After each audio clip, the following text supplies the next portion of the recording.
So thank you guys very much for being here, Crush and product folks. Thank you guys for having us. I lead customer success for the APAC region for Amplitude. We're based over in Singapore. And I've been with Amplitude for 3 years.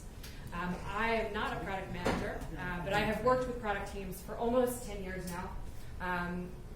Why am I qualified to stand up here? I started out doing digital transformations with sort of like legacy enterprise companies, and then started off as the first customer success manager for Amplitude in Europe. Worked with companies that were digital first, that were old school, Le Monde, the newspaper founded in 1945, to Zenly, the messaging emoji platform.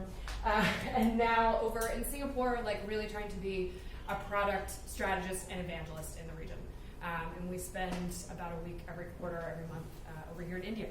So today, I'm going to talk about the North Star framework. This is not Amplitude specific. I am going to show you a little bit of how you can do this in Amplitude at the end. But I'm going to talk for 20, 30 minutes about sort of what the North Star concept is, why this is valuable for PMs, and how I've seen lots of teams do this well and not so well. And then we're actually going to break out into an exercise. I'm going to get you guys to break into groups of something like 5 people. We're going to pass around sort of a worksheet and have you guys work on building your own North Star. So why do you need a North Star framework or a tool like Amplitude? So Amplitude's been doing this since 2014. We're a product analytics platform. And we immediately found a lot of interest from companies across every industry. And this is not just OTT, this is every vertical out there that needed to better understand their user behavior at scale. Working with some of these cutting edge product teams like Twitter, PayPal, as well as industry veterans like Disney, has taught us that modern product teams operate very differently. There are many lower barriers to entry today. There's an explosion in consumer choice, and the customer experience in your product is the single most important lever that you have as product teams and as a company to win. So the great product at the end of the day, customer experience, is the only competitive advantage left. So how do product-led companies actually operate? How do they go from a grand vision of driving business outcomes and making an impact on the whole company? So that little gray arrow in the middle here is sort of our offensively simple representation of product strategy, the path or the plan that ultimately helps you achieve your vision and deliver outcomes. So you guys asked a lot of really good questions about how do you choose which cohort or which user and when to experiment. How many people in this room feel like your product has a perfectly clear product strategy? Okay, I see one maybe hand up here. That's good job. So the North Star can be that critical element between the vision and actually having an impact. It's meant, just like Siobhan was talking about, leading versus lagging indicators. This can be that leading indicator. You've got your now, that's your lagging, how did it go? But the North Star is the leading indicator of future success. And the role that product analytics can play in all of this is to establish the connective tissue between all of these different elements, between alerts, new user activation, app redesign, UX, trial conversion, profiles, all these great things. Product analytics can help you to understand how product teams' projects, how your quarterly projects, how your little metrics are actually impacting the bigger North Star, as well as whether or not the North Star is actually predictive of future impact. So at the end of the day, product analytics and a North Star can help your team execute on your strategy. So, like I said, I'm going to talk about specifically what the formula is for the North Star. I'm going to talk briefly about a quick case study, very similar, frankly, to the Hot Star model, but with sort of a music streaming idea. Then we're going to do this exercise, and then I'm going to tie it back into a workflow in Amplitude that you could try out later today. So what is a North Star metric? I'm sure that lots of people have heard of this, but just to get everybody on the same page, a North Star metric is the key measure of success for your product, and it represents the value that you're delivering for your customers. Someone had asked earlier, where you draw the boundaries of how far you're going to take your product. this is a great way to make decisions about that. Here are some of those examples. Airbnb might have number of nights booked as a representation of their product value. Medium is a content delivery platform. Total time users spend reading content. Salesforce is more of a productivity tool, we all love to hate. Number of records stored. And for Amplitude specifically, we use number of weekly querying users as our North Star. So ultimately, it needs to both be a statement of your product vision, but also a metric that can serve as a key measure of your product strategy. And frankly, it should also inspire. Like, you need to choose a North Star metric that you as a product team, and then ideally, if you're implementing this at a company level, is something that is going to inspire your teams to be doing the work that they're doing. So, what makes a good North Star? I've done this workshop with tons of different teams, and there are good North Stars and there are bad North Stars. First, a good North Star needs to reflect the value that customers are getting from your product. It cannot just be a vanity metric. It needs to be a focus on the customer and aligned with what's good for them as well as what's good for your business. Easy to understand, but not too focused on one step of the funnel. If I grow X, then Y, you know that it's going to be a true leading indicator. 2, it needs to represent your company's unique strategy to align everybody. And 3, measure the engagement that is a leading indicator of business value. Is that good? Okay. I actually suggest combining 2 and 3 into 1 and using the third block to communicate how a North Star framework forces you to learn from every product change. Another way to really think about this is you're trying to evaluate what might be a good North Star for your team. In the absence of an official North Star, that lack of accountability to a cohesive strategy means that teams are never going to learn as quickly whether a given product change was actually worthwhile and how worthwhile. If you establish a North Star, then you know what you're measuring for, you know what you're going for, and you can measure impact over time to whether or not you're actually able to move the needle. When you're thinking about how to create a North Star, the best approach that we've seen is to think about this in terms of engagement games. So what does it mean to define the game that you're playing? This is about having a great understanding of your business. Shivam demonstrated through all of those answers that he is very clear, knowing that they have the content library that they have, that that's how they bring in new users, some of that marquee content, and then that span the breadth of the library helps them to keep those users. So what are you trying to maximize, and what are you willing to trade off in order to win your customers over and over? Having an understanding of the game that you're playing means that you can have a North Star metric that's accurate and that reflects real value and not just something like DAU or MAU. So we see there as being generally 3 types of games that you can play. And I'm going to talk about each of these in detail. So first, the attention game. Second, the transaction game. And third, the productivity game. Now, I would bet that all the products that you work on, at least part of those products or part of your business units fall into one or more of these categories. It's definitely possible that one company falls into multiple different pieces, but probably one feature or piece of your product is falling into one. Oh. And I have examples. So Netflix, Hotstar, and Facebook are all trying to play the attention game. Content streaming for a different reason from Facebook. Facebook is getting paid on ads. The longer you're there, the better it is for them. The transaction game, clearly Amazon, Walmart, other e-commerce products. And then finally, productivity tools would be something like Salesforce or Slack. So what are some example North Stars?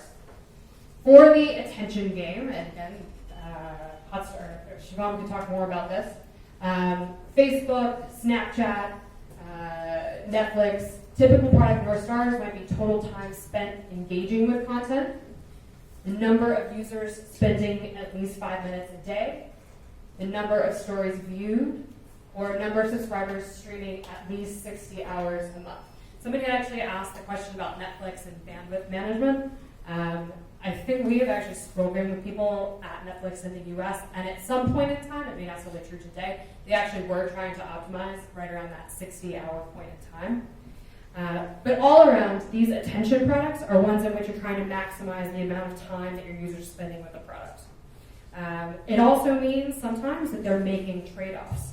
So Facebook cares so much about the time spent engaging with the news feed, for example, that they've actually changed their algorithm to drive more engagement there and forego short-term revenue from just pure ads. So how many people in the room here think that your product falls into the attention game? Couple hands. Okay. Anybody who's doing content, that's definitely it. So game number 2, the transaction game. Transactional products are often ones in which users are driving value from the product by engaging in some sort of transaction. It's often easier to create a North Star for this type of project. Product teams at companies like Walmart, United Airlines, Amazon set North Star metrics that reflect various transactions like number of purchases completed, number of searches completed, cross-selling goals like seat upgrades purchased, or average number of purchases per Prime subscriber. I think in particular with Amazon, that's a really interesting one because if you go to the homepage of Amazon, you might just think that they're trying to optimize for total purchases. And I'm sure some of their teams are. But if you go to the Amazon homepage, which is one of the most valuable pieces of real estate on the internet, it's all dedicated to making you be a Prime subscriber. Because they've identified that of all their users, if you're a Prime subscriber, you are definitely their most valuable user set. So their first goal is to make all of us become Prime subscribers. So their North Star is not just average number of purchases, but it's specifically tied to the group of users who are most valuable. So something like average number of purchases per Prime subscriber. So finally, productivity tools. These are ones in which the customers are getting value by accomplishing various tasks or a set of tasks within that product. Companies like Salesforce, Sana, and even Amplitude set our North Star metrics that reflect how well or even efficiently the users are accomplishing tasks. At Amplitude, for example, like I said, we look at number of queries and number of weekly querying users. Other companies, like a Salesforce, might be focused on total number of records created or tasks completed. That's the third. So again, the most important thing here is that it's not just a vanity metric and that it's got to be a leading indicator of the value that your customers are going. Before I go into the case study around Spotify, I also want to make the point that revenue does not count as a North Star metric. Revenue, just like MAU, is absolutely a lagging indicator. Everybody wants revenue, but that's 100% not reflective of the value that your customers are getting. So the North Star metric, go back to examples, total time spent engaging with content, number of users spending at least 5 minutes a day, those are the reasons why users come to your products. They don't come to your product for the joy of spending money. They came to consume content. So your North Star metric should reflect an action that users are actually there to do. So let's look at Spotify. Spotify is a really extremely data-driven company, and I want to show you how we can sort of break down the North Star metric into a formula. So what does Spotify's CEO care about? This guy, doing very well. He definitely cares about revenue. Now, I just told you that revenue is a bad North Star metric. But what kind of revenue is he caring about? This is definitely related to what I said about Amazon. So Spotify knows that their premium subscribers, so we've got premium subscribers and users who run the free plan supported by ads. This is percent of revenue, and this is average listening hours per month. So premium subscribers make up 90% of the revenue for Spotify. Free users are only contributing 10%. And they know that premium subscribers are listening on average 75 hours a month, and those free users are only listening about 25 hours a month. So first, which game is Spotify playing? Somebody up here? Pay attention. Yes, definitely. So Spotify's North Star, we said it needs to be a measure of customer value. It needs to reflect their product strategy, and it needs to be a leading indicator of revenue. Does anybody have any guesses? What might be a good North Star for them?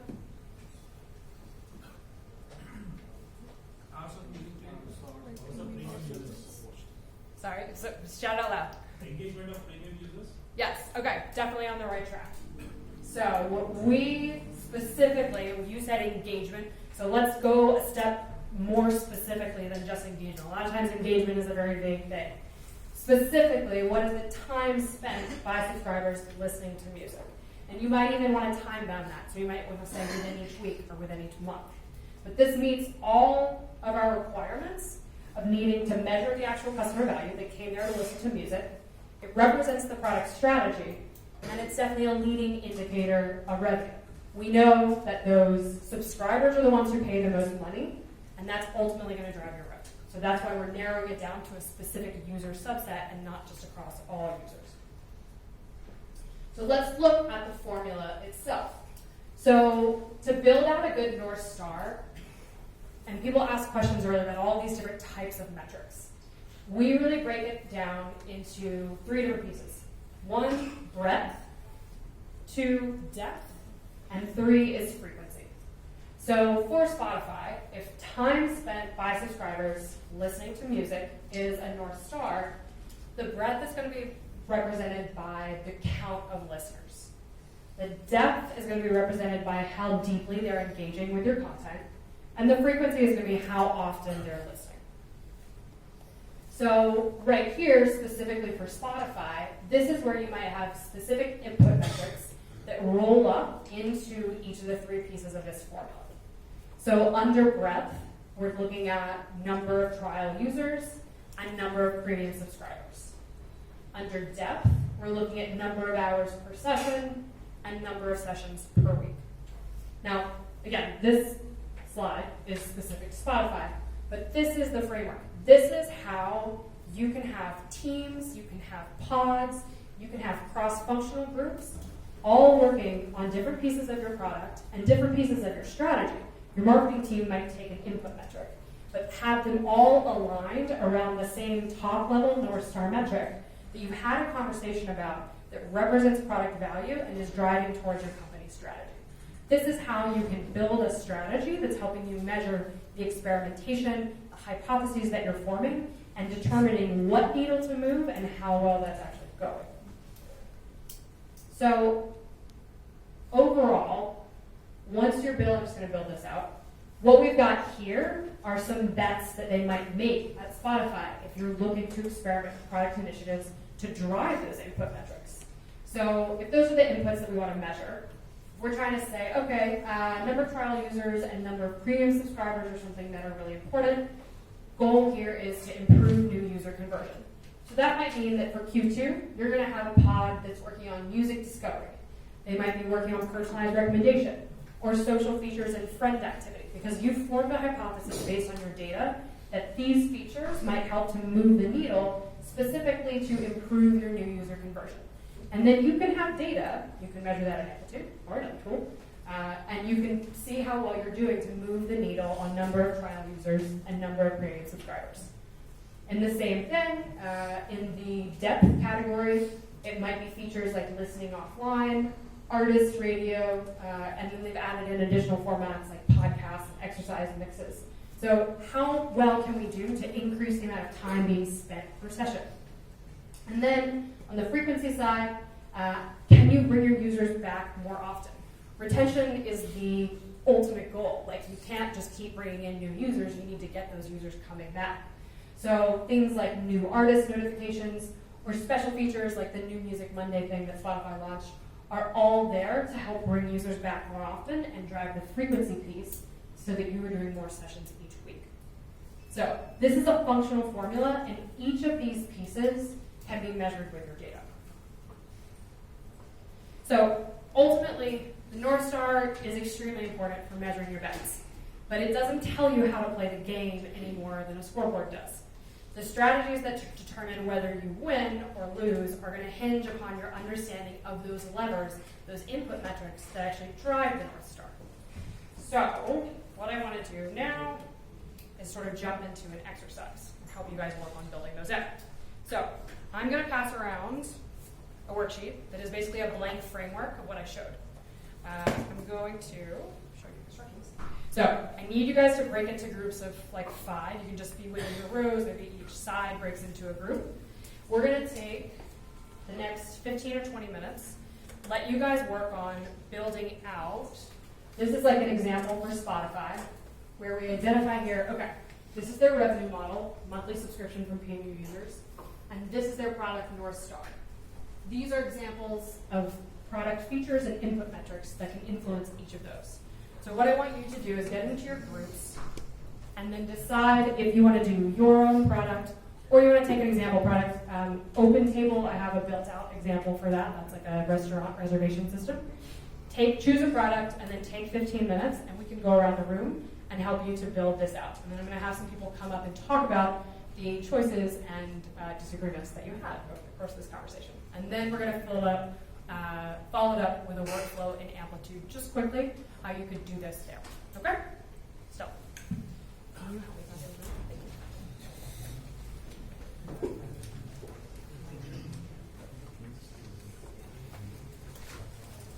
I'm going to leave this example up because it will help you to do your own.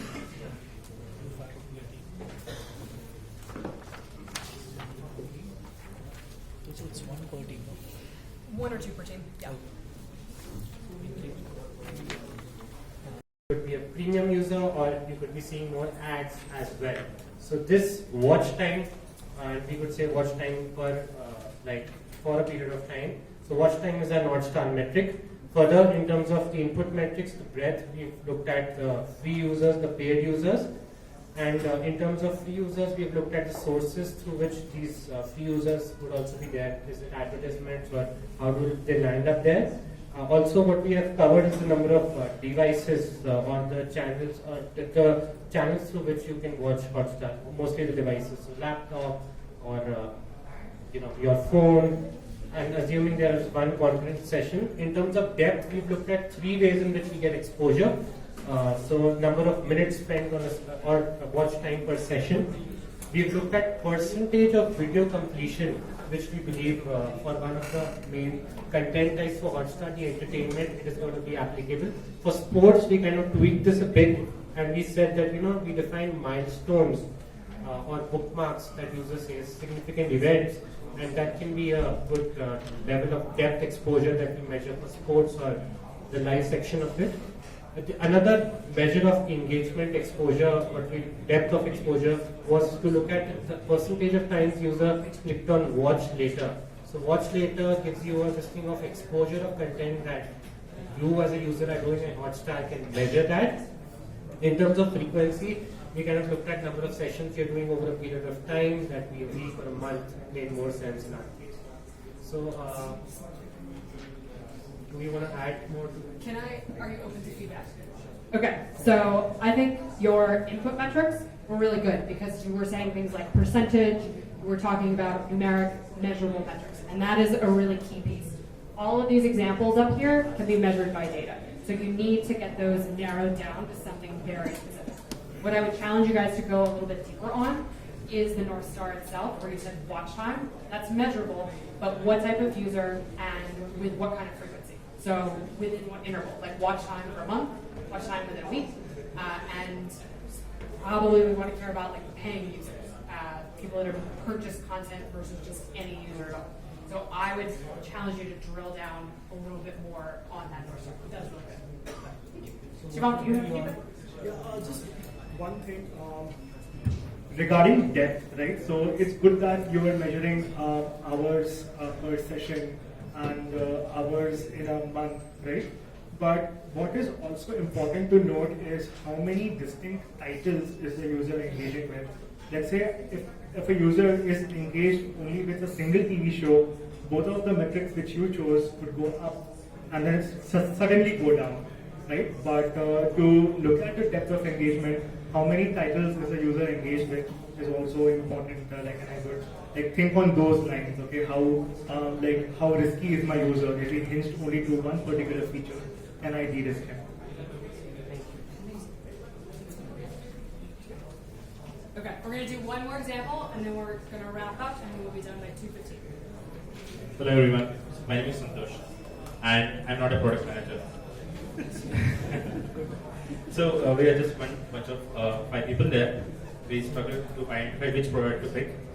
and none of us work at Book My Show, so we picked up Book My Show. How many of you used Book My Show? Thank you. So, what do we see in a Book My Show? We want, whenever you go to a Book My Show, you want to have your movie to be played in your nearby theater, right? So, at the end of the day, Book My Show optimizes for transactions. That's what we have understood. The two primary North Star metrics, the events, the things that Book My Show would look at is number of events that you have on the platform, and what is the fill rate for each event. So if you have all the events in Book My Show, and if you're not filling up the event, that will be a lost transaction, lost revenue. So based on that, the first identified metric is the average fill rate. So if 85% of your seats are filled, then that's a win compared to the 50%. And you don't want to have more events to be empty. So we just took an average percentage fill rate as a North Star metric. And based on this metric, for the input metrics, for the breadth is just the number of users we have. If you have more users, you have more breadth. And if you have more events as well, and also if you have more arenas, more theaters in your platform. So these are three things Book My Show can optimize for. We don't know what they're doing. And the depth part is if you can actually cross-sell the customer to buy popcorn or Pepsi, while they're making the transaction. And at the end of the day, you have to convert the customer. Once they are on the platform, you don't want to lose the customer. So conversions, cross-selling, and if they can book higher number of tickets, higher packs. So there are three things that they can optimize on the depth part. The last one is the frequency. We are running out of time, so we just written down bookings per user per month. So that's all we have. Any questions? Sure. I think on the frequency side, we actually had a conversation up here about that as well. I think the frequency can actually be the most useful input to tie it all together. Because you guys have landed, say it again, was? Average percentage fill rate. Right, okay. So an average or a percentage. But if we're ultimately thinking your most valuable users are retained and they're coming back on a regular basis, so you want to define a frequency around an interval that makes sense for your product. We were talking about Crunchbase, as a website that investors can pay for up here, and your usage interval, nobody's going to go to Crunchbase every single day, or probably not, but a reasonable interval for that product might be a month. For Book My Show, it might be every week. It might also be a month. So maybe you want to define and use frequency, so number of bookings made within a month, or number of premium users who make more than one booking in a month. That's helping you to pull specifically, what is a frequency that you know from the data is a meaningful cliff that delivers value and ultimately is a leading indicator of revenue. Okay. Was this an easy exercise, or was there some debate? A little bit of discussion? Yeah. So this is not an easy thing to do. We can do questions in a minute for sure. I'm going to walk through this. But alignment is really hard. You've got designers, you have product owners, you have engineering leads. But what the North Star can do is help everybody share the accountability to impact. Ultimately, you have to align cross-functionally. If you want to start out with a North Star, you might just be doing it within your own pod, within your own sub-team under the product organization. But long-term, a really successful company is going to be implementing a North Star metric at the company level, and all of these different teams are going to be able to use a North Star to measure and track the impact that your squad had on that North Star. And then they can all understand their role in that. So I'm going to show you super quickly exactly how you can exhibit this sort of process of forming a hypothesis, running a test, and validating it, just like what Shivam talked about. I'm not going to spend too long here, but lots of people ask us, how can you, if I can do this, let's see. Yeah, make this bigger. So this is an example of one way that you might actually be able to take the data and take this concept of a strategy and then actually implement it, track it, and set it up as a functional platform that your team can use over time. So in this same example, and this data set is take you back to Spotify. We have a sample data set in our Amplitude free account called Amplitudes. Same concept. And so here is a notebook where a product team is theoretically recording what their North Star is and how they have measured, tested, and validated some of their input metrics over time.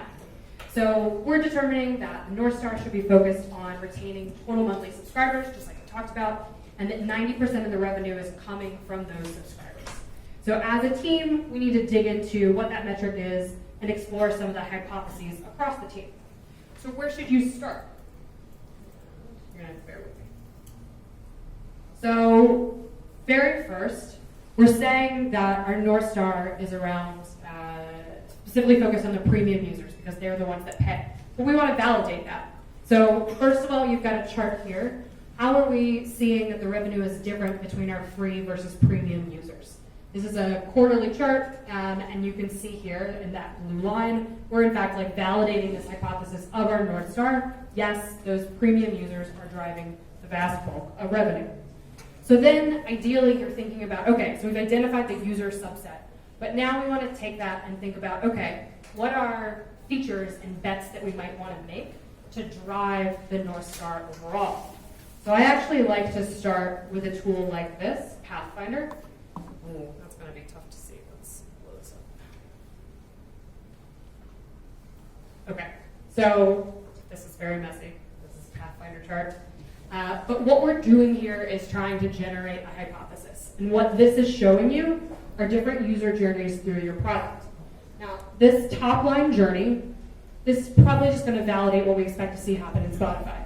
You've got users who download a song, add a content, maybe purchase a song, favoriting songs. These are the most select song or video. They're playing song or video. This is exactly what we expect users to be doing. But if you go deeper into what you've got with this Pathfinder, maybe you want to explore some of these less common but still substantial user paths. So down here in the blue, we've got a subset of users, this is something like 8 to 10%, who are joining a community. And they're posting community content and proceeding. Posting community content, maybe this is a feature within your product that you've started to build out, but that isn't fully thought through at this point. So maybe this is how we want to start to form a hypothesis, knowing that we have a subset of our premium users, this chart is only representing premium user journeys, and getting a picture of, okay, what are some of the other things that they're doing that we weren't actually aware of, and that maybe we're going to create some input metrics and test out some of the different features to drive this post-community content, because we know that these are premium users, they're paying.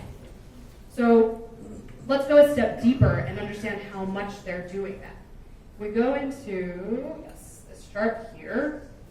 This is tough to read, but this is basically what we call an engagement matrix. So this chart has got 2 axes, 4 quadrants, and is measuring frequency of performing each of these individual actions. So like right up there we see select song or video against the percentage of daily active users. So if an action is landing in the top right, it means that a high percentage of your users are performing that action with a high frequency. And on the bottom left, ideally that's going to be, yep, there's an error screen down there. Good, we want that to be low percentage of users and not doing that action very often. And so here is this one, post-content community. So this group of premium users is actually doing that quite a bit. This is a feature that we haven't built out completely. So that's amazing. So we're going to take this piece of information and we're going to form a hypothesis. So say our product team commits, okay, we're going to take a few steps, we're going to build out the social feature, we're going to build out the content posting, we're going to build out the piece where you can buy a concert ticket. 30 days are going to go by. Now how are we going to measure the impact of these bets? So ideally, how did improving those community features impact retention for our premium users? Now you've got a retention chart. So now we're comparing all of your users in blue to any premium users who post community content at least one time. And so you've got all of this information in one place. Your team is able to see it over time. You're able to communicate around it. And you've got all the data. It's all measurable. All of those input metrics that you chose can be measured and reflected in the data. So you can take this information back, validate the choices that you've made. So I'm not going to go any further than this, but this is available in our demo account. You can go on our website today. You can play around with this data set. And I think that's where we're going to end it off for today. So I'm happy to take questions. We can chat afterwards. Thank you for coming. Appreciate it. And thank you guys for being here. Cheers.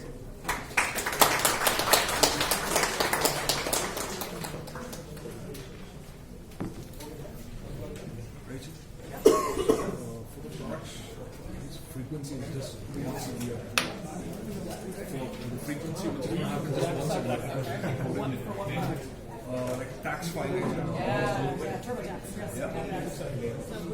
Oh, yes. Wait, one more thing. Sorry. We have, if you're interested in more frameworks and workflows, I have 2 different playbooks up here, Mastering Retention and Mastering Engagement. These have very specific workflows for what you can do with your data in Amplitude, but also in other tools. And we've got about 80 copies of each. I have hard copies. So if you want one of these, please come pick it up. This is available on your website also, right? Yeah, it's also a PDF on our website. Yeah, so how do we Yeah, so you got it again.